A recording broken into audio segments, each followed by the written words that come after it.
thank you all for coming out and attending. I'd like to thank the candidates who are here tonight for their service and for participating in tonight's forum. The event is sponsored by St. Genevieve Community Access Television, which can be seen on Charter Cable, Channel 991, and on the internet at stgentv.com. Both those outlets will be showing the forum. It's live on TV tonight and will be shown on delay on 991 between now and the election. Also sponsoring the St. Genevieve Herald newspaper, which will have election coverage in the March 27th edition. We invited the candidates in 4 contested races, actually 6 contested races in 4 different precincts who are on the April 2nd ballot. That includes the St. Genevieve County Health Department, the St. Genevieve R2 School District, the Board of Aldermen for the City of St. Mary, and the Board of Aldermen for the City of St. Genevieve. For various reasons, not all the candidates could be here tonight. The candidates who have attended will have 2 minutes to make opening introductions, and then we'll have a minute to answer questions that will be posed to them. At the end of the session, the candidates will have a minute to make a closing statement. The candidates have not seen the questions. We begin tonight's forum with the candidates for the Health Department Board of Directors. There are 4 candidates who are seeking 2 terms, which last for 4 years. The candidates are Jeanette Rothwood, Robert Pavlauskas, Jim Brookfield, who is not here tonight, and Brad Korn. We'll begin with Ms. Wood, if you would like to give us an opening statement. My name's Jeanette Wood. I'm a native of St. Genevieve. I was born and raised in the community and everything. and I've been in healthcare my entire life. By starting out with being a babysitting for the county agent here way back in the 1950s when there was a county agent in the community and everything. I am very, very interested in the county health department and what they have done over the years. If some of you can remember, the county health department at one time, if there were preemie babies born, they were transported in a portable incubator that had hot water bottles. That was the heat that was provided, and then they were put in an ambulance, and that's how they were taken into St. Louis. We certainly have come a long way, but the county health department still provides a great deal of health services for the community and everything, and definitely I want that supported and to also continue. The other important thing that they have been working on is the opioid crisis, and that definitely is something that I'm very interested to see that we as a community work on that. Mr. Pavlauskas? Yeah, my name is Robert Pavlauskas. My wife and I moved here about 3 years ago from Cape Girardeau. I currently work for Lance Jury here in town as an enrolled agent helping people with their IRS problems. My real motivation for being on the county health board is my 3 children. I want them to grow up in a place that hopefully we can solve some of these problems. Like Jeanette was mentioning, we have this massive opioid crisis right now. It seems every month I meet a client who's had a loved one that has succumbed to that. I'm also very concerned nowadays about the people who don't want to give their kids vaccines. During World War II, my mother actually got tuberculosis from an aunt of hers. And luckily my mother survived, but her aunt did not. And so my main motivation is just, the health of the people in the county and also of my family. Hi, my name is Brad Korn, and I appreciate the opportunity to be here tonight. And my main motivation is also the vaccines. And what I would like to see happen is an alternate to the vaccines that we currently offer that do not contain the aborted fetal tissue cell lines. And so that's kind of where I want to steer our county health department, is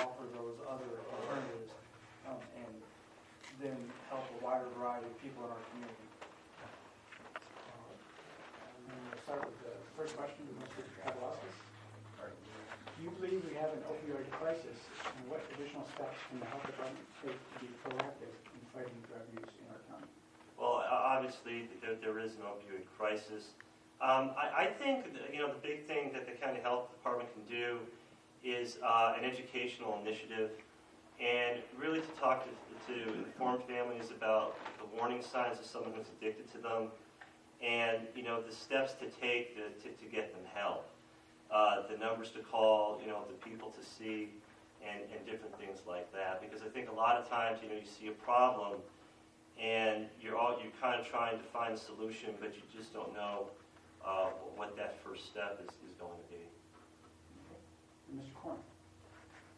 I believe that the best thing to do would be to offer resources for the families of these individuals to get help for the individuals that are using these items, and offer them ways to help the individual without necessarily putting the individual in a bad situation, where you can get them help without necessarily getting them into a lot of trouble and a lot of issues, where they can kind of anonymously get the help that they need and not be scared of the repercussions necessarily. All right. And Ms. Wood? I think education. Again, I think all of us in this room know of people who have family members, or they know somebody who has died from an overdose. And as the county health department, like I said, education. They see the young people, the young mothers coming, the WIC programs, all those programs that they have in place, and educate those people about drug usage, not to use it, etc. I'm going to ask a quick follow-up question in reverse order. Do you promote the availability of Narcan? I know something Sandy Bell has talked about quite a bit. Right, I do. Okay. I do also. Mr. Bellows? Yes. We'll start with Brad Korn on this one. Some of the board activity in 2018 had to do with leadership of the department. Do you have an assessment on how the department's led, and what would you look for in the future in terms of department leadership? I think just overall communication is probably the biggest thing that's going to help that situation. Feeling like you can communicate with each of the board members, and you can be honest with one another, and not have any side agenda, be able to table everything and feel like honesty is the best thing in those within the meetings. All right. Jeanette? I've since I was appointed to the board for somebody that had gotten off the board, I've been to a couple of the meetings, and actually a lot of information is shared at those meetings and everything. I myself would like to, I believe in looking forward, not backwards to what has occurred, but to help to make sure that the department is managed appropriately and everything. And as I know it now, it has been managed appropriately. So I would think, look forward, be forward. All right. And Mr. Kavalauskas? Yeah, I agree with both Jeanette and Brad, about what they've said. And I just kind of feel that, the board is about supporting the community, and we have to kind of look past any personal differences. And you really have to be open-minded, because on a lot of different issues, people are going to have different opinions, but hopefully, you can go then and form a consensus. All right. And next question will start with Ms. Wood. Do you believe the health department does enough to promote nutrition and exercise for adults and children? And or do you have ideas on additional programs for this area?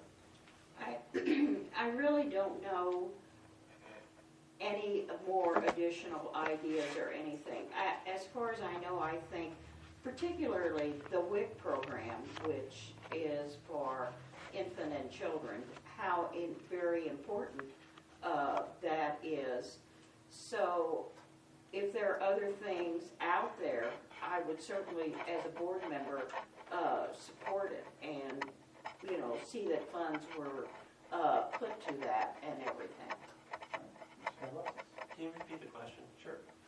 Do you believe the health department does enough to promote nutrition and exercise for adults and children? And/or do you have additional ideas for additional programs in this area? I would probably say that the health department could probably do more in that area. I just know as an individual who doesn't have a lot of contact with the health department other than just going to get my passport, I've just kind of found that information is kind of lacking unless you really have that discussion with like your physician or something. You're not maybe getting that feedback of something that you have to concentrate on nutritionally or health-wise. And I believe that without knowing the budget available for such activities, but maybe some health department sponsored community activities might be a good way to stimulate that a little bit and increase that. But without knowing the budget, it's impossible for me to say as of right now. All right. My last question, we'll start with Mr. Kavlauskas. A couple of you guys have talked about the vaccination program, so let me get a chance to take a minute and I guess talk about your position in regard to vaccination. Because it sounds like some of you have some different ideas based on the status quo. Mr. Kavlauskas. Yeah, I mean, my big thing is my parents were born of a generation where family members had gotten these illnesses, or like my mother had actually gotten it. And so, there wasn't any question with their children that all their children were always going to be vaccinated. And it seems that nowadays people are questioning it because of the autism claim that was debunked. And there are also, that other people have religious objections too, like Brad was mentioning. And that's something that the department might have to look into. That maybe, if people object to it, that maybe they could get a different type of vaccine. Okay. Mr. Korn? Yes, and I wanted to make this perfectly clear. I'm not against vaccines in any way, shape, or form. You cannot argue with the research that has been done that shows that they do help keep children from contracting these diseases most of the time. So, with that being said, it's the aborted tissue cell lines that are in these certain companies use that we purchase the vaccines from that we are kind of forced to use because that's all that we currently have on hand. So my proposal, what I would like to see happen is to do some research and find out how feasible it really would be to get some alternate vaccines in here and then we could kind of eliminate that religious exemption from the vaccines in our community. Ms. Wood?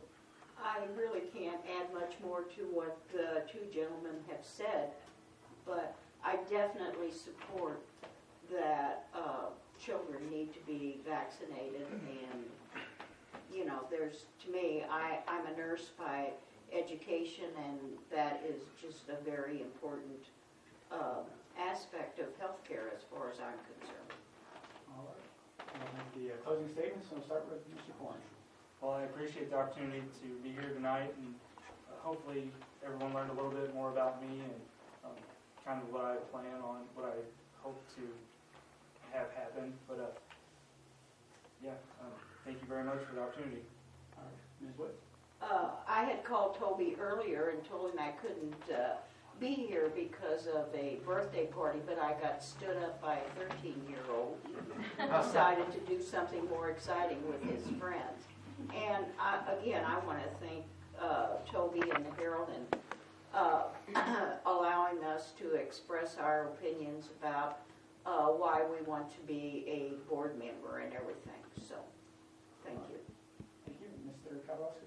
Yeah, and I'd like to thank the opportunity for being here. It was a neat experience tonight, and it was a pleasure to meet with the other candidates and to get their opinions. That I think a lot of us are in sync on a lot of things. All right. Well, thank you. We'll take a few minutes and adjust things around so we can bring the school board people in.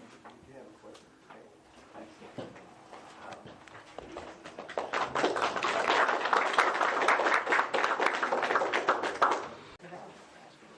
All right. Now we're going to talk with the three candidates for the two school board spots in the R2 school district. They're seeking spots for 3-year seats. We have two incumbents, Terry McDaniel and Rick Rudolph, and the challenger is Lawrence Boff Jr. So we'll begin with a 2-minute opening statement from each of the candidates, beginning with Mr. McDaniel. Sure. My name is Terry McDaniel. I'm the youngest child of the late Otto McDaniel and Florbell McDaniel. I am married to my wonderful wife, Regina. We have 2 grown children, Michael and Katrina, both graduates of St. John's High School. I'm running for the office because I have a passion for educating people, regardless of what child it is.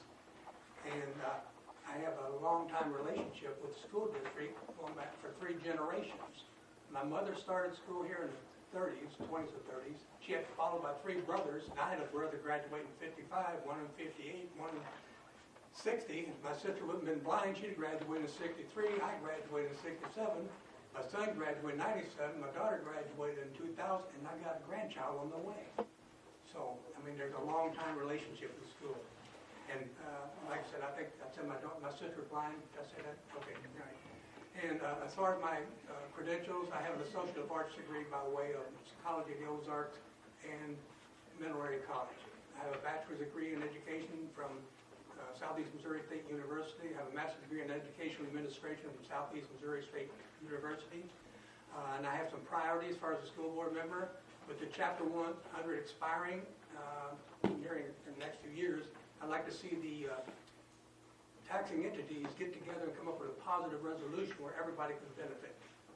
The community and the school can benefit also from the standpoint of continuing an excellent education for our students. And I'd like to see school safety, an ongoing assessment of our safety for our kids. You know, it's a never-changing thing, folks. It's something that has to be monitored every year. Okay, another thing is, with our school district getting 100% on its annual review, I'd like to provide our teachers with professional development and the resources, including technology, to continue this path of excellence that we have established. And one other thing is let's see, not every student needs to go to school for 4 years. We need to research other areas for our kids to have opportunities to do other things than just a 4-year degree.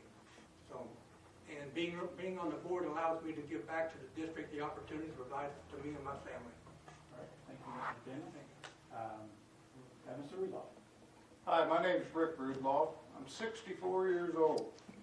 I graduated from Valley, and I attended Southeast Missouri State for a year when I realized that higher education I wasn't cut out for it.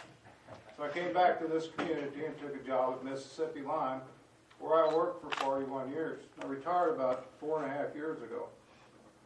Now, I'm the audience, my wife, Carol Steiger, and between us, we have 7 children, 10 grandchildren, and 2 more on the way right now. And with that being said, I'm vested in this community. I've been a resident here my whole life. I was born and raised here, and I just want to give back to the community. All right, Ms. Boff. My name is Larry Thoff. I'm 42 years old.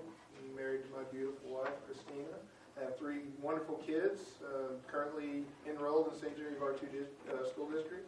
One's a junior, one's a freshman, and one's a 5th grader. I'm vested in this school district. I was born and raised in this area. High school graduate of St. Genevieve High School in 1995. To see the school district growing of where I was to now is just, it's amazing. And I want to be a part of that for my kids and any future kids in this community. We can only grow from where we're at now, and it will get better because we have a great community that supports us. So just as long as we can keep everybody together on the same page, we will succeed. All right, first question is for Mr. Rudolph, and it is, what is your assessment on the direction of the school district? Well, as Larry said here, the past years, our annual performance review was 100%. Now, people look at 100% as that's pretty good, but it's not really good enough because we look at a lot of data, and that's what we try to do. We try to tweak our curriculum address the areas that we're deficient in. And we are deficient in some areas, and we need to improve them. You can't say that it's good enough. You have to keep on trying to forge ahead and change things and make it better all the time. We will always be growing as a school district. Our children need to have the opportunity to grow with us, because if we're stagnant with our education, with the technology and everything that's coming out nowadays, our children's never going to have a chance in their future, in their career, or anything. So as a district, we have to make sure we put our best foot forward for our students and our staff, for that matter, to where everybody succeeds and the students still find that way to, because not every student is going to be able to learn the same way. So we have to find ways that we can adhere to every student's education and learning process and move them forward with everybody. Mr. McDaniel. We'd like to put our students in a position of being successful. That means developing our curriculum. It's an ongoing thing. And sometimes you can relate it to like athletics. Skill development, skill maintenance. You keep developing and you keep maintaining. And maintenance and developing. Keep progressing, keep moving. Don't sit back and watch everything go by you. All right. We'll begin with Mr. Fafron's question, which is, do you believe the board does enough in the areas of transparency, accountability, and communication with its students? The board has a difficult job, and everybody knows the situation that they've been through this past year. Transparency, there is transparency that can be given, but there's also parts that they cannot be transparent with. They have to protect issues that the public, the knowledge is not there for board members or the public itself until everything is completed. So transparency in general, yes. For the events and information they can give, they have done what they could for the community and everything else. Mr. McDaniel. Transparency according to the law. There's federal laws or state laws, and you got local. That you transparent according to the law. Mr. Rudolph. Yes. If anybody has a question, if they want to know anything, all they have to do is go up and talk to the superintendent. And she will do her best to find out if she can't answer your questions, and she'll get back with you. And that's really the thing to do if you have a question about what's going on, is to ask her. Because we're bound by some laws, that limit us from doing a lot of stuff. But, it's your school. It belongs to you, so you need to know what's going on. And I had something to that. Sure. Okay. Don't base what goes on hearsay. Do like what Mr. Rudolph says. Go to the source. Go talk to the superintendent and get it straight, pardon my expression, straight from the horse's mouth. And she'll tell you what she can legally. All right. Mr. McDaniel, this question will be to you. What do you see as some of the challenges of funding for the district moving forward, and what can be done about it? Well, that's a good one. You've got federal funds, you have state funds, and you got local funds. And it's a challenge every year. You have to stay in contact with your legislature. You have to develop a good relationship with your senator. Senator Romine, Representative Wright. They are in Jefferson City. They do a lot with controlling the state budget. We have to monitor our budget, our money's coming in. We have to keep track of it and not spend what we don't have and be accountable. And of our budget, if you want to know where some money's gone, it's there. We'll show it. And it's a challenge annually because you never know what's coming down the tube. It's like I said at one board meeting, we think there's a lot of money, big wave coming with the lottery money. No, that is a very small portion of the budget. So don't ever think the lottery is going to bail out everybody in the state. And you got to think too, there's over 500 school districts in the state, and the pie is only so big. So it's a challenge. challenge every year. Mr. Powell? Terry's stated, I mean, the lotto money, they say you're making, like at the board meeting, he was saying the dollar goes across the screen. We're only getting a fraction of that. And the school district, with over 500 in the state, you're only getting so much money. You just got to be diligent for the community and the district itself to make sure it's getting spent in the right places. Special education is going to be coming up. Funding-wise, we're going to have to make sure that we have our allocated amount to each individual areas that we can support. Well, let's talk about just one piece of this puzzle. Let's talk about transportation. Right on. It costs us $1.2 million a year for transportation. Now, the state of Missouri is supposed to fund that by 75%. They funded 17%. So where do you think that money comes from? There's 4 different funds. One fund you can't touch. Right. So you move money around and you have to make it work. But that's a lot of money just in that one specific place is transportation. And it's a big business is what it is. It has a large budget, and there's all kinds of facets to this that enter into, and we as a district have tried to start out with a very conservative budget. And it's a challenge all the time to meet what we need to meet with money.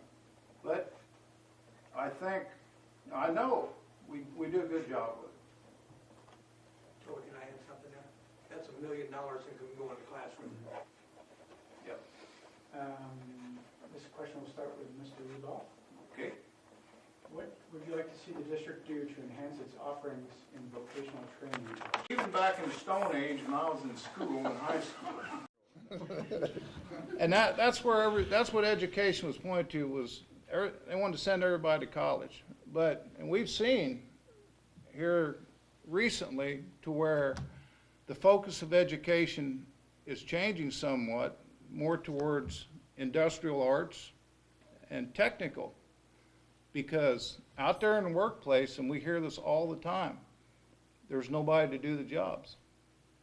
And that's what we need to do. Is we do a great job with high functioning students and low functioning students, but the ones in the middle, I think those are the ones that need the attention in the future.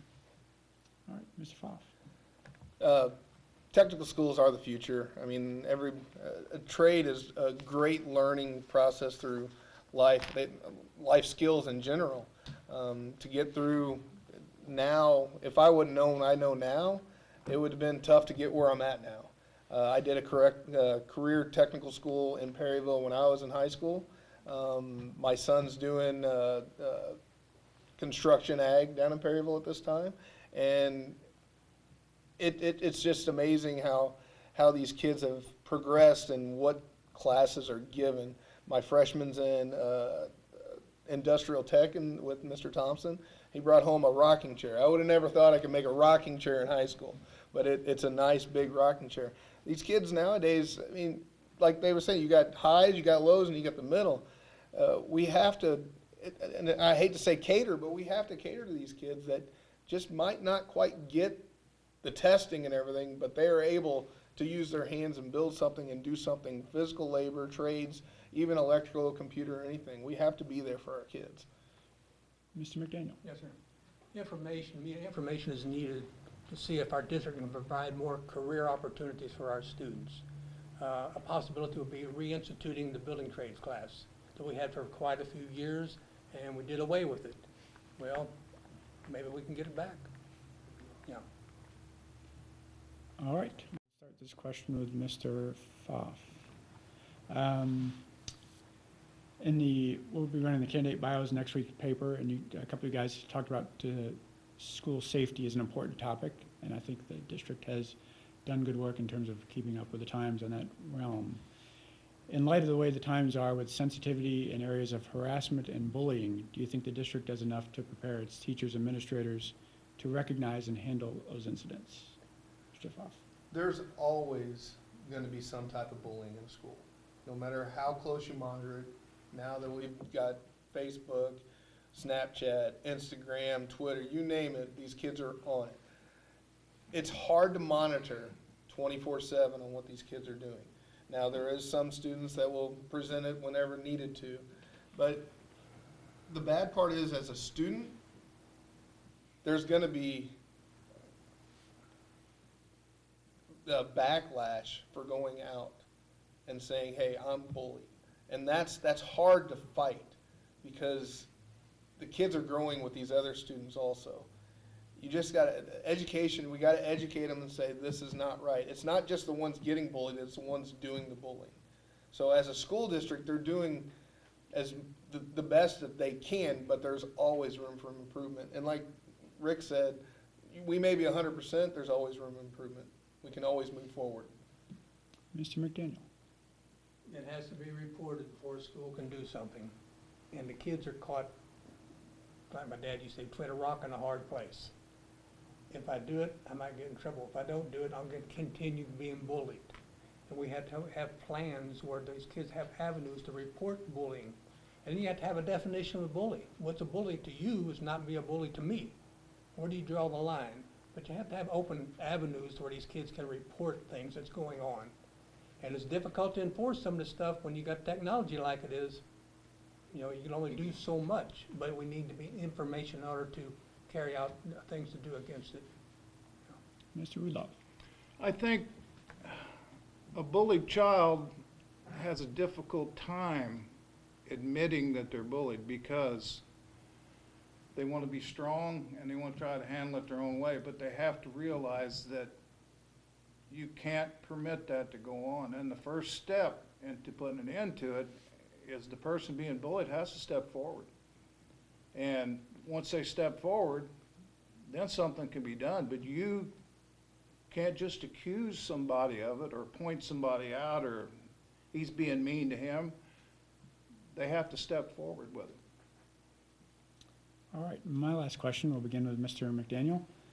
Would you like to see any changes to the district's policy on drug testing related to students?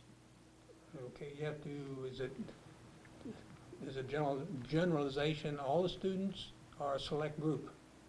What would you like to see for a policy? Okay, myself, your specific groups. There's a committee that's been formed to come up with a policy to present to the school board regarding co-curricular activities, high school. And I can see, you know, I can't speak until it's presented to the school board, but I can see a policy coming up for drug testing athletes, co-curricular people, not just athletes, just co-curricular activities. So I can see it happening. I don't like it, but that's the world we're living in. You know, and it's not to punish kids, it's more of a deterrent to educate the kids. This is not good. This is not good. So. Mr. Rudolph.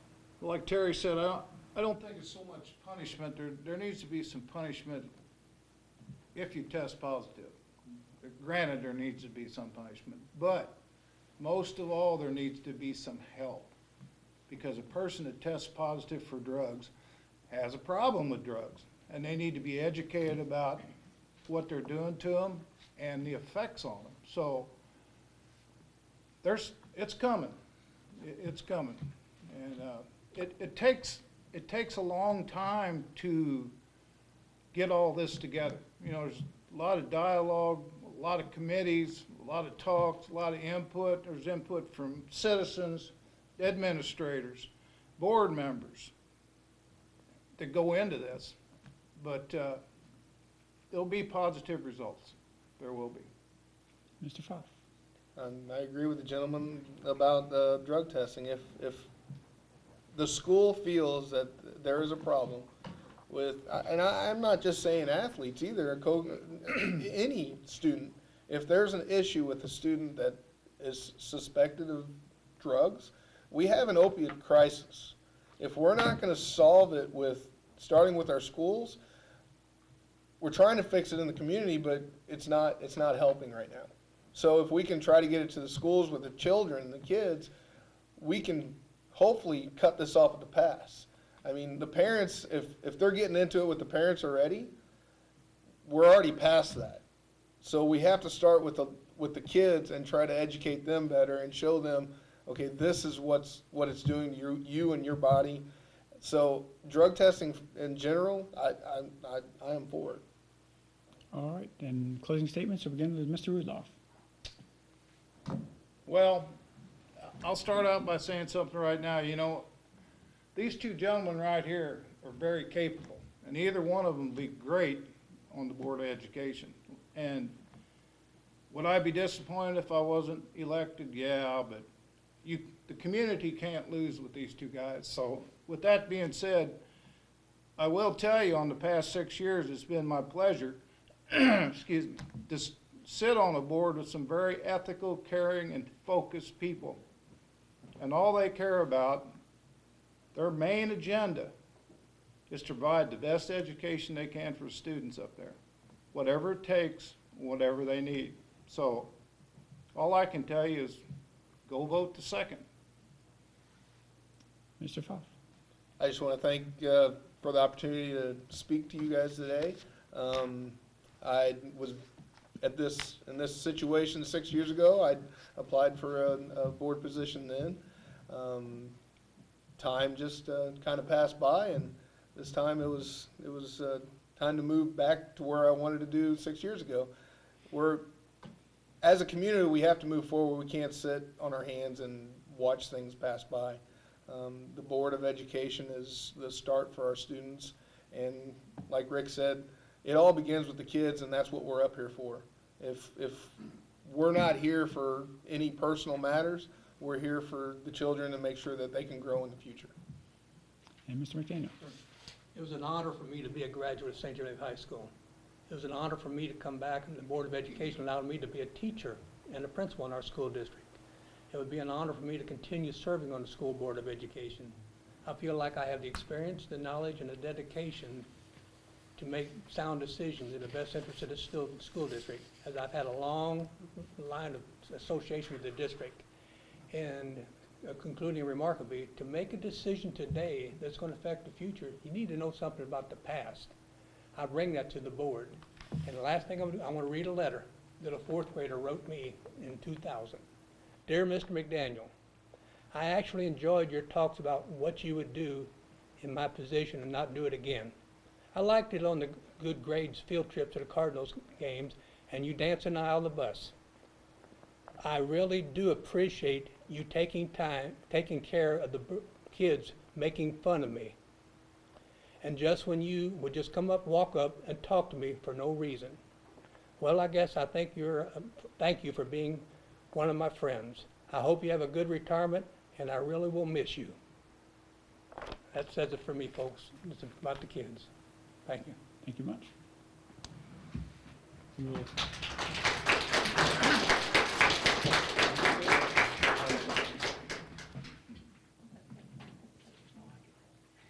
In the city of St. Mary, there are 4 candidates running for 2 seats, and one of them has joined us tonight. That is Rose Rosenzweig, who is the incumbent for Ward 2 Alderman, and she is running against Jennifer Schwartz. Also on the ballot in Ward 1 are Clyde Cassutt and Jennifer Weiss. And we'll let Rose take a couple minutes and introduce yourself. Thank you. My name is Rose Rosenzweig. I am currently the alderman for Ward 2 in St. Mary. I've been a resident of St. Mary for approximately 20 years or so. I am currently I'm a teacher at Perryville School District. I teach first grade. I have been married with my husband for 32 years. We have 3 children, 3 boys. They have grown up here in St. John, are gone to school here in St. John.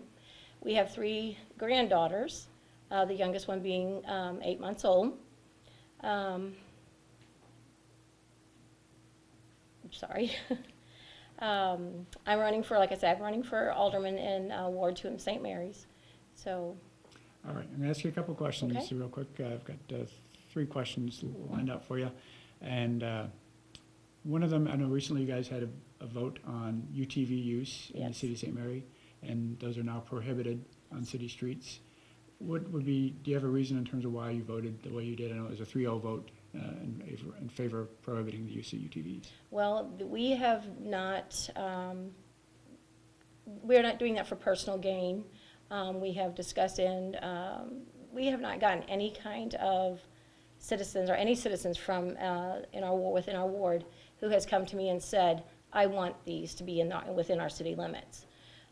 When we have done some looking into that, there's no benefits or no, I want to say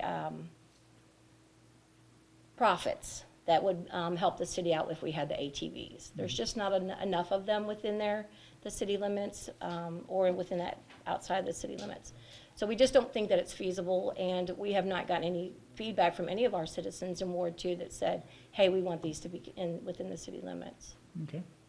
And you guys have some tough decisions to make in regard to water sewer rates. Yes. Do you have a leaning on what you think should happen in terms of raising those rates and the options that are there with that? Well, definitely we do. We want to try not to have those rates increase to our citizens.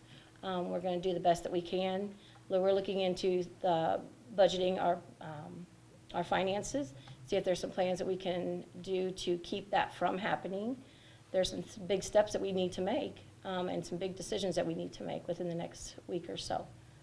One of those things for consideration in the budget is the police department. Yes. Do you have a leaning in terms of how you feel about continuing or discontinuing the police department? I personally, I don't say personally, but as for the city, I feel that we need to have that law enforcement, whether it's to enforce our ordinances, whether it's to help with trafficking, maintaining just the overall, I guess the overall safety of our citizens.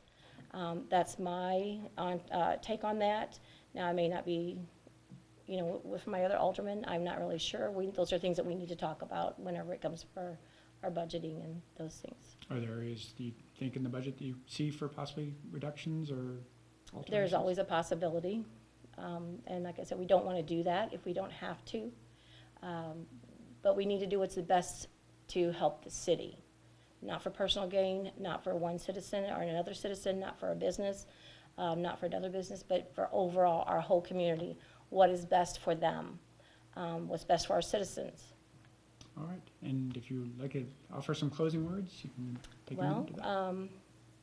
I just, I'm sorry. My goal for being reelected is the overall functioning of our city and making it a thriving city again. We've had some downfalls over the past few years, and I think that we can be strong again. Maybe not as strong as one time in the past, but I think that we can become strong again. So the citizens in St. Mary are the ones that we really are looking out for, that I'm looking out for. Nothing personal, nothing for citizens, or I'm sorry, businesses or things like that. So. All right. Well, thank you. I appreciate thank your time.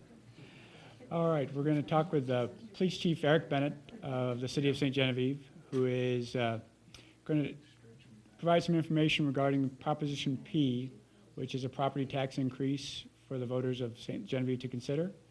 It'll be an increase of 0.2684 cents per $100 of assessed valuation. And that'll be added to the current property tax rate, which is 0.7316 cents. All right. Eric, if you'd like to talk about it. First of all, I'd like to thank you for letting me be here. I know that this is not necessarily a contested race. I know this forum is typically for educational purposes and give the different candidates their voice. And this is a property tax measure that's on the ballot for April 2nd to help increase the salary for my police officers. Right now, this is not going to increase the number of officers. It's not going to go to purchase equipment or buildings. It will be used solely to increase the salary for our officers. In 2015, December 5th, 2015, I was heading back into town from Weingarten. Saw some officers coming behind me, and so I yielded, of course, and saw 3 or 4 or 5 Sheriff's Department cars flying by, heading into town. I then got a call on my cell phone from dispatch and knew that nothing good was going to be on the other end of that phone call.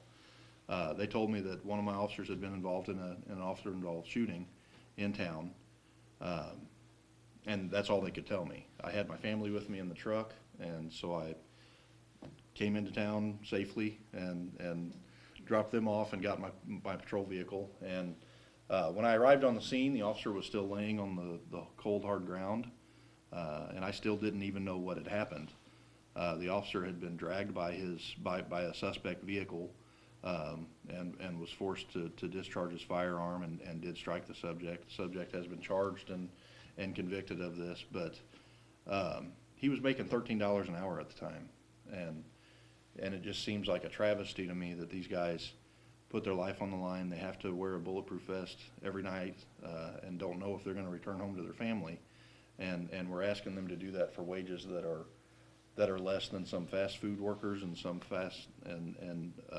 other professions that certainly have their place in society, but certainly aren't as stressful or carry as much responsibility as being a police officer. Obviously, the climate has changed drastically since the Ferguson incident happened with Mr. Brown and the officer, Darren Wilson. And really, in all honesty, that climate has changed for the better in our community, I believe. I think that the people have come together and become more supportive, and there's been an outpouring of support for us. People were bringing by food trays and baskets of goodies and thank you cards, and we've gotten thank you cards from the school and the students, and I really feel the support in this community a lot more so than I'm sure they do in the northern departments. But one area that we haven't really seen any improvement is the salary for our officers. Right now, our starting salary is about $16,000 less than our closest neighboring law enforcement agency, which is the Sheriff's Department.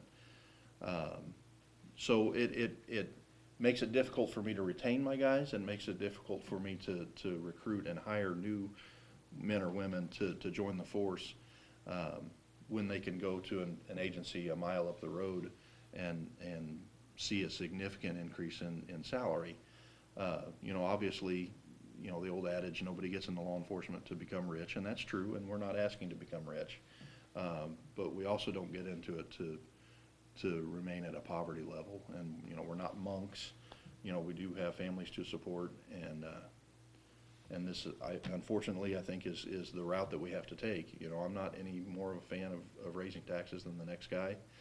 I certainly understand the gravity of it, and it's not something that I would propose entering into without definite need and just a urging to support my officers. You had a commentary in the paper not too long ago that talked about how much that increase affects certain residences and Yes. property rates. So, because I think some people, fully understand the way those equations work out. I tried to find a way to present that was easy to understand, but it's just not easy to understand. So we have printed some flyers. These were at the expense of Eric Bennett and not any city funds, but it does have a breakdown on the back that kind of shows a property value. I also had that in that article. This is for residential rates. Obviously commercial rates are going to be a little bit different, but for the majority of the voting public, it will be on their residential rates. So we are doing door-to-door, and again, in my off time. I wanted to stress, the city has not funded anything to support this proposition because they can't legally. We can, as official members, urge people to vote, educate people on the issue, but not necessarily sway them or ask them to vote yes or no for certain issues. However, I as an individual and my officers as individuals in their off time certainly can, and I am in my off time, and I'm officially asking that people vote yes for this tonight. So, we are fiscally responsible. I've been the police chief since 2008. I got hired in October of 2008. Since that time, I have never gone over budget. I have always returned money at the end of the year. So we certainly are fiscally responsible. I would love to take the excess money that we have at the end of the budget and apply that to salaries, but that's not the way the budget process works. You know, they depend on a cash carryover, and we have done that. We have done that every year I've been here, and I intend to do that every year I am here. We buy what we need, and we return what we don't. So, you know, we've asked in several budgets the last several years to help increase, and the board has made great strides. They did give a 6% raise to the officers a couple of years ago, but it's just not something that they have found the money for in the budget yet. I know that there's still, you know, even in our last aldermanic meeting was some discussion about the priorities of the budget, and that's sure going to be discussed even into the future. But that's above my pay grade, and my concern specifically is for my police officers and the guys and gals that are out there protecting our lives and protecting our property every day. Let me ask you a question to address possibly a criticism of the department that I've heard you talk about before. Okay. And and I don't know if it's related particularly to the tax increase, but maybe the police budget overall. The population for the city of St. Genevieve has been about the same for decades. Mm-hmm. The police department is bigger. What's the reason for that? Well, I mean, the demographic is certainly different than it was in the 60s, 70s. You know, the adage, and I don't know if he's listening, but Bill Fritch, his name still gets brought up today. Everybody speaks highly of him. I mean, he was known throughout the city as one of the only officers for a long time, and as a fair man. But the demographic is different. The level of respect for not only authority, but just parents, teachers, is drastically reduced. You know, certainly heroin was around in the 60s and 70s, and it was around in the inner cities, in the alleys in the inner cities. It was not in our schools. It was not in our young adult lives in St. Genevieve. There was no meth labs in the 60s. Again, I mean, we had an officer-involved shooting just a couple of years ago. It was the worst day of my career, and I hope I never have to do it again. But there's just an overall lack of respect, and I think that, you know, the adage is, well, there's no crime in St. Genevieve. Why do we need 11 police officers? I think the opposite could be said. We have no crime in St. Genevieve because we are adequately staffed. We have 11 full-time police officers that support city limit to city limit here. There are 7 full-time employees that work in City Hall 8 to 5 every day. So, I mean, when you put it into perspective, it's not outrageous in any facet, I don't believe. I think that we are comparably staffed for every surrounding agency. I think that for 4,500 people, 10 or 11 officers is certainly not outrageous by any stretch. And I've heard that criticism, and every budget year it comes up.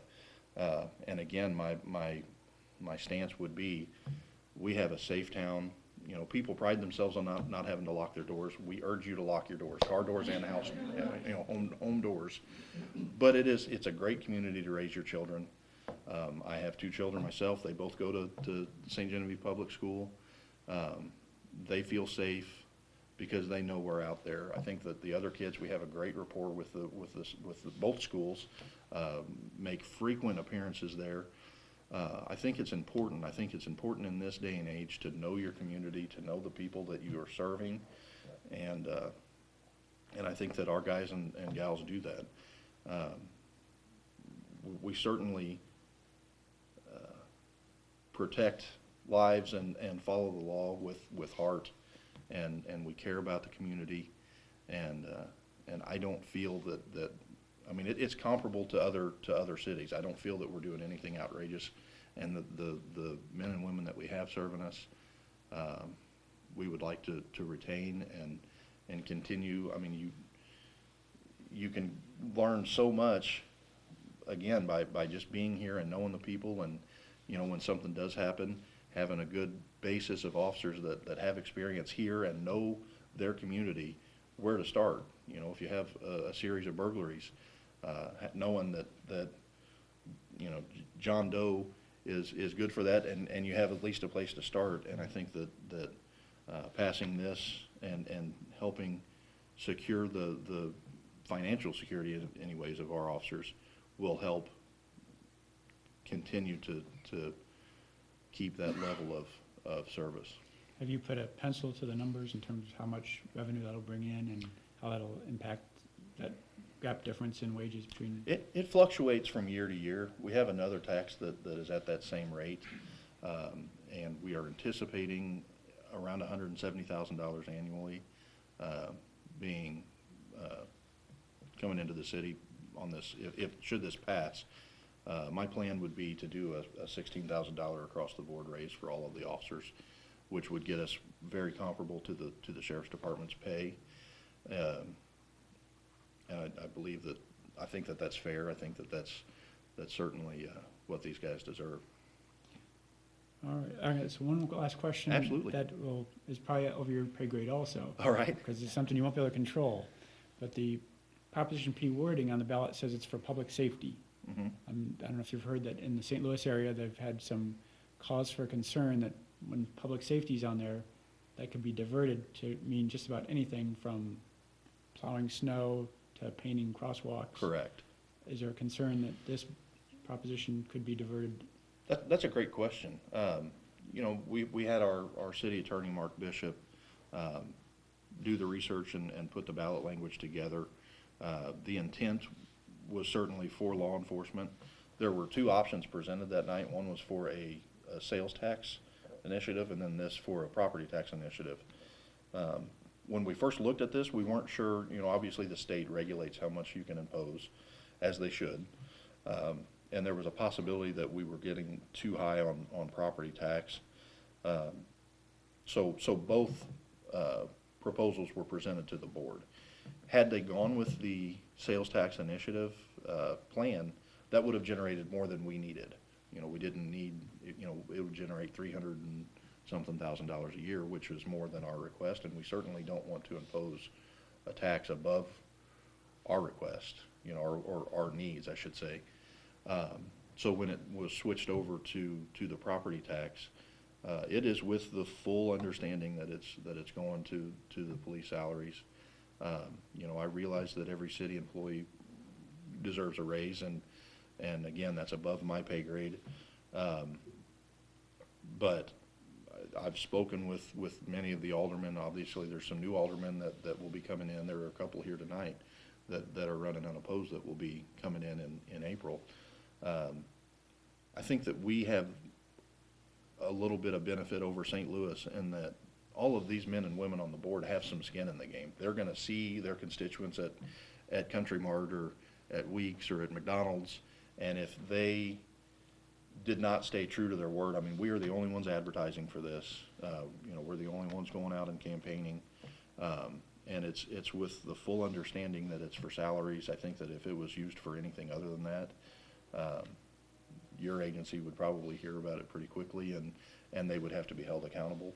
And we have a good board. We have a moral, ethical board, and I just don't anticipate any wrongdoings in that regard. All right. Any closing comments?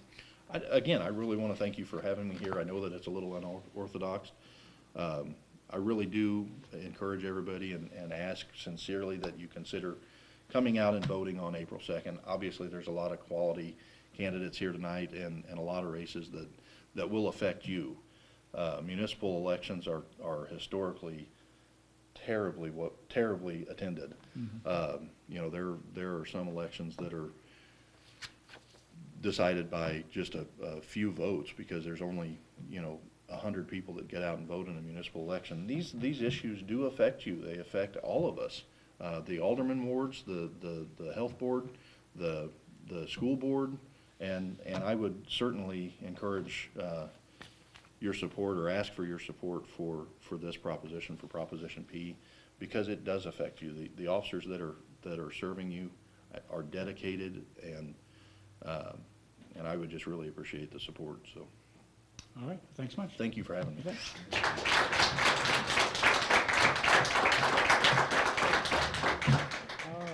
lastly, we're talking with some candidates on the ballot in the city of St. Genevieve, which has 4 aldermanic seats. 2 of them are contested and 2 of them are not. In Ward 1, Susan Johnson is running uncontested, unopposed, so she will be the representative for Ward 1. In Ward 4, Bryant Wolfen is running unopposed for his seat. Ward 3 candidates are not here tonight. That's Jack Rozier and Mike Rainey. And then in Ward 2, Michael Buck-Joker is here tonight. He is the incumbent, and he is running on the ballot. Will also be Marcia Akins and Gretchen Roth, who informed us today that she actually is not actively campaigning for the seat anymore. So you'll be on the ballot with some people, but I'm not sure how the opposition is going to shape up here. We will give you guys a minute or 2 to introduce yourselves. So we'll start in reverse order. Okay. Just so people know who Michael Buck Jokers. I'm married to Lisa, my wife. Oh, that makes sense, right?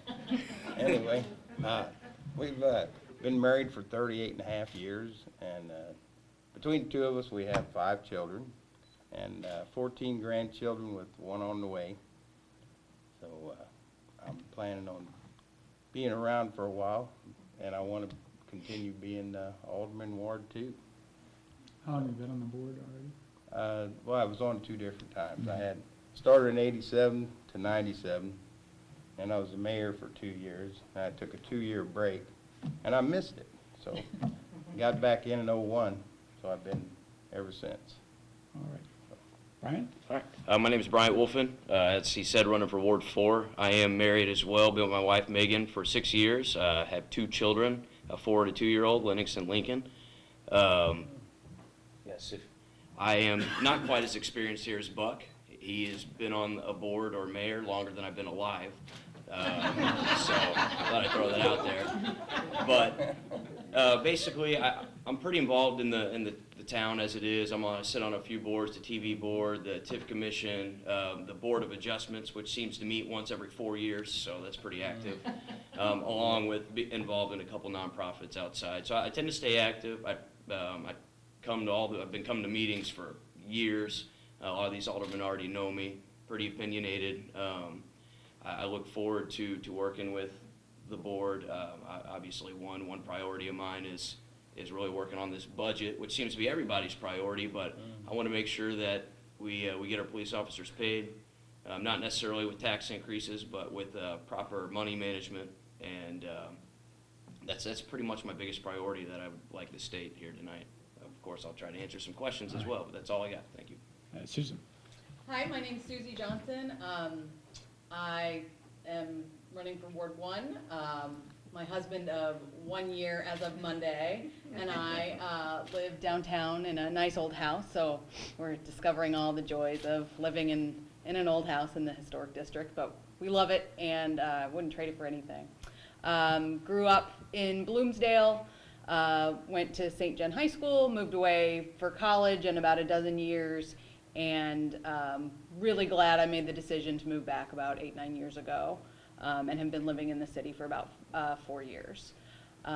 Been extremely interested in all things going on in the city, especially now with the national park. Prior to that, just a lot of things with living downtown. I'm very concerned about a few issues, the budget being one of them. Been going to a lot of meetings. My husband's probably wondering where I am most nights. I'm at the park board or the tourism tax commission or planning and zoning, you name it, just trying to get kind of a grip on how the different boards and committees work together, everybody strapped for money. So getting an idea of just the workings of the city, and had a few meetings with some folks at City Hall as well. So just trying to get a good idea of how everybody works together before joining the board, hopefully next month. All right. I've got 3 questions for you guys, and you can answer them in whatever order you want. I'll just throw them out there, and whoever wants to take a shot at it can go. You go first. Hey, I'm the senior man here. We just saw Eric talk about Proposition P. What are your thoughts on, what's your position on Proposition P? Oh, I support it. Yeah, I think it's a good thing. We want to keep these guys. I know we got some good folks that are on the force, you know, police force. We need to keep them, so, and help them, you know, raise their families or you know, make a good wage. So. All right, I guess that makes me second. So I will admit, I hate all taxes. Sales tax, especially property tax. So I do not support Prop P. But with that being said, I 100% support our police force. I think we should be 100% funding them to the needs that they need as far as salaries go. They are completely underpaid, and they need to become much closer, or be getting up closer to our competition. They are certainly underpaid. I think that putting this on the ballot was kind of a, no offense, but kind of a cop-out as far as making tough decisions. I think raising taxes or the possibility of raising taxes is the wrong decision. I realize that this is really the only point to where Eric could get, because he's trying to get the funding over the past few years and he's not been able to get it. So I completely understand where he's coming from in proposing this. We've had a talk. He does not want to do this, and I don't want to see it happen. Like I said, I can't support it just because I do not support property taxes whatsoever. I won't support any tax increase while I'm on this board whatsoever. And I think that will be very consistent as you see me move forward. But like I said, I do think they need to be fully funded. Our officers need raises, and we need to be making the tough decisions to be able to get that or make that happen. Well, I do support it. The chief came and sat in my living room for an hour, and it did not take that full hour for him to sell me on it. I don't like paying taxes. We've got a commercial business. My husband's back in private practice. We've got his office building. We've got our home. We've got my mother-in-law's home. So we're going to be feeling it. However, if you look at that little card that is paid for by Eric Bennett, and it does the math for you, for most city residents, it's not going to be as hard of a hit as I think the rumors are swirling around. This is something we need. This is something that is now going to be put to a vote. The aldermen, all they did was decide between a sales tax and a property tax. They thought the property tax, correct me if I'm wrong, had a better shot. I was at the meeting that night. They had the information and they put it on the ballot. And now it's up to folks to decide. I hope folks do decide to support this. It is very important that we have a fully funded police department. And I know nobody likes extra taxes, but this is important, and I hope that folks realize that. If you have questions, please do what I did and bother the chief. He will come talk to you about it. If he doesn't have time to come talk to you, he will certainly leave you a little card. I know he's been doing that on his own time, and it's going to make a big difference. All right. At the last meeting of the Board of Aldermen, there was a budget discussion that centered quite a bit on tourism. Would you like to see the budget for that department increased, decreased, kept the same, and why? Well, I think that the reason we have our urban design levy is what I stated that night was because we have the historic district, and I believe we need to keep supporting it, you know, to make it thrive, you might say. And we're going to have to spend some money, you know, and we're going to just scrutinize it again as we always do. And maybe there's some places we can maybe cut a little bit out, but we definitely need to support our historic district. All right. Mr. Wolf. I have a pretty simple philosophy surrounding this. Obviously, it's not a simple issue, but a philosophy surrounding it. If the city is not obligated to do it legally, it shouldn't be doing it. That would help cut on taxes. That would help really cut on a lot of issues that we have, especially when it comes to funding. Like I said, it's pretty simple. I think that kind of puts me where I'm at on the issue. I know there's pretty heated debate going on around that issue. I don't intend on.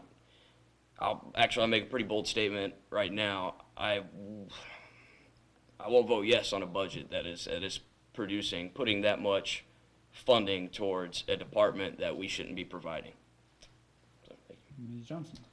Well, I take the opposite view, and I agree with what our mayor said during that work session. That got a little heated at times. It is a service. And I agree with what Buck says, that we have our urban design levy, and a big part of that is because of the historic nature of our town. The tourism department supports the entire town.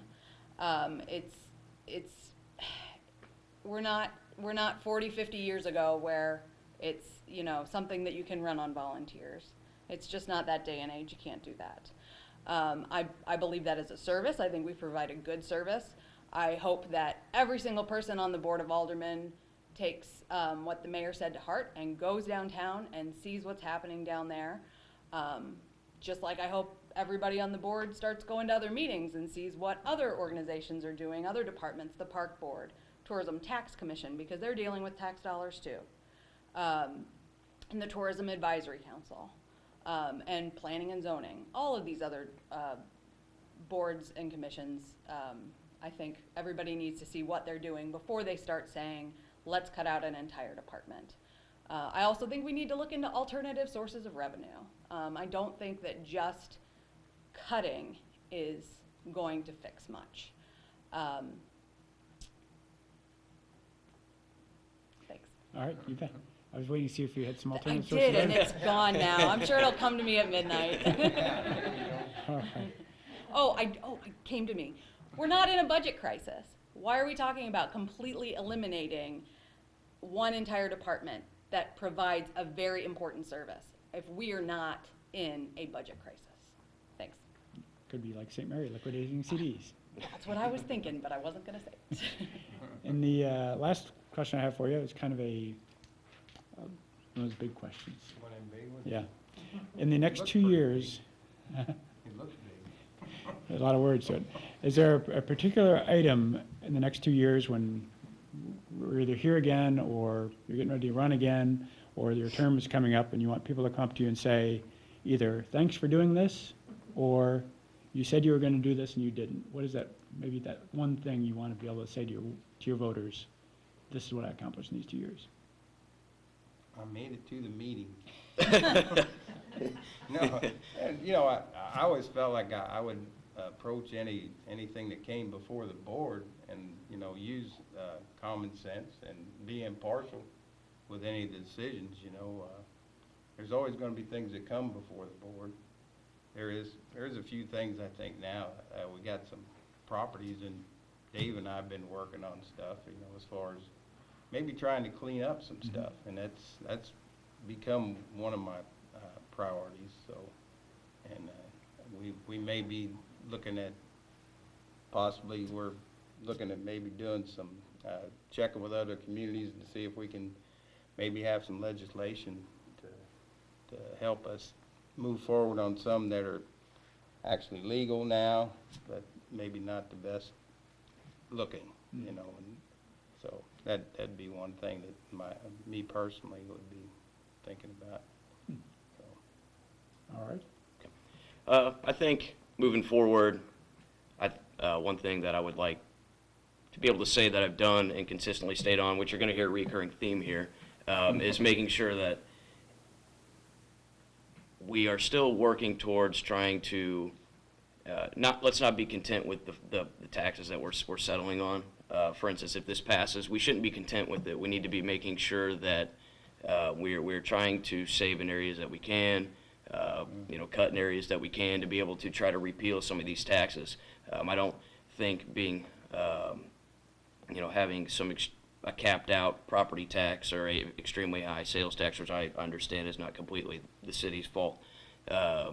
Really, the city's doing great in that department. But anyways, I don't want to be settled where we're at. I want to make sure people are realizing that I am fighting to try to be as fiscally responsible as we can be, you know, with our budget, which I know everybody comes up and says. I do see fat that can be trimmed, and that's something I plan on working for, and I intend on being consistent over the next couple of years. And I think after talking to my constituents, and that's the biggest area that is brought to me. So I think that's going to be one thing that I continue to fight for, I'm passionate about, and I don't see myself having a problem fighting there. All right. Ms. Johnson. I think it's important that we really think about who we're representing. I'm representing Ward 1, but I'm also representing the city of St. Genevieve. And I would really like to spend the next 2 years representing the citizens well. I do not believe that my personal interest in my neighborhood is going to take precedence over any other neighborhood. I don't feel that being a member of the board, I would let my personal feelings sway all of my decisions. I would really like to represent the people that are our citizens. And I think it's important that we not only listen to the people who call us and put a bug in our ear about something, but we listen to the people who are maybe a little less prone to making that phone call, writing that letter. I've been that person who's written the letter because I didn't like my tax money being spent on X, Y, and Z. So I know how that feels. But I also know that I go to my book club and I have people who bring things up, and they would never be the person who writes that letter. So I want that person's voice to be just as loud as the person who's calling me every other week because their neighbor's weeds are too high and they're not getting a violation. I think we need to listen to everyone, and I think we need to be good representatives of this city, especially in public. We all need to do a good job at that. All right, any closing statements? Well, I just want to thank everybody for being here, all you folks out there and these two people here. And I'm pretty excited. I hope I get reelected because I want to hang with these guys, you know. You mean personally or on the board? Oh, no, on the board. I wasn't sure. Okay. Wasn't sure. Well, we could go out maybe. Yeah, You and I, maybe the whole board. Oh, we'd have to have an agenda, wouldn't we? Yeah. Oh, well. I want to get reelected. I would like to thank you for, this was certainly unexpected, but I definitely appreciate you allowing us to come up here even in an unopposed circumstance and at least speak at our minds, for better or for worse. As I said, I've been very interested in doing this for a very long time. I know I seem young to say very long time, but you can talk to some of these aldermen who've been coming here for years. I look forward to working with the board and trying to give maybe a different perspective to, we're a board made up of eight people. It's going to be an interesting time. We need to have, various opinions. We don't need to be agreeing on absolute everything. I think I'll be a good person to sit in a seat and at least bring up some good alternative solutions. I have a history of doing that on some of the boards I sat on. Anyways, like I said, I would really appreciate the support. Even though we're not opposed, I'd still like to get more than 2 or 3 votes. That would be pretty neat to at least have something to my name. I know the turnouts aren't usually great in these municipal elections, but more than 10 is what I'm going for. So for anybody that lives Ward 4, I'd certainly appreciate your support. And once again, thank you for everybody coming here and allowing us to speak our voice. Susie? I just want to say thanks to everyone who came this evening, and hopefully there's some folks watching at home as well. And please just get out and vote on April 2nd. Like you said, the municipal elections are there's just not a great turnout, and it would be great to see folks come out and support the local candidates and also Proposition P. All right, well, thank all you guys for your time, and I appreciate the crowd for coming out tonight, and thanks to St. Genevieve Community Access Television for helping us coordinate this event, and for St. Genevieve City Hall for letting us have their room for the night. Thank you very much.